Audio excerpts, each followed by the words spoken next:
మళ్లీ చమురు సంక్షోభం తలెత్తనుందా? రేటు మళ్లీ రికార్డు గరిష్టాలకు పెరగనున్నాయా? అంటే అవుననే మాట వినిపిస్తోంది.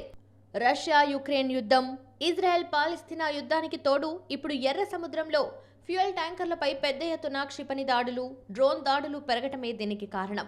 ఎర్ర సముద్రంలో ట్రాఫిగురా ఆపరేటెడ్ ఫ్యూయల్ ట్యాంకర్ దాడి ప్రభావంతో అక్కడే చిక్కుకుపోయింది.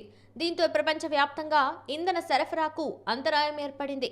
ఇటీవల హౌతీల నుంచి జరిగిన డ్రోన్ దాడుల కారణంగా చాలా ట్యాంకర్లకు మరమ్మతులు జరుగుతున్నాయి. దీంతో రష్యా చమురు శుద్ధి కర్మాగారాల నుంచి కూడా ఎగుమతులు తగ్గుతున్నాయి. తాజా పరిణామాల నేపథ్యంలో సోమవారం చమురు ధరలు ఒక్కసారిగా 1% మేర పెరిగాయి. ఎర్ర సముద్రంలో హౌతీల వరుస క్షిపణి దాడులతో ఆందోళనకర పరిస్థితులు నెలకొన్నాయి.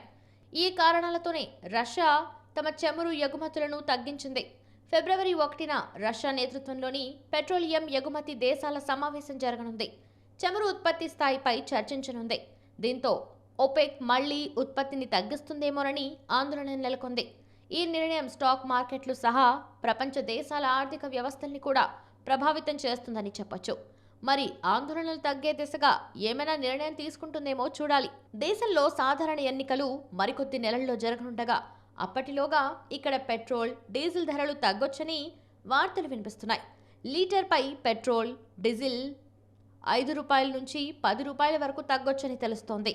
అయితే ప్రస్తుత అంతర్జాతీయ పరిణామాల నడుమ ఇది సాధ్యమేనా అన్న చర్చ మొదలైంది.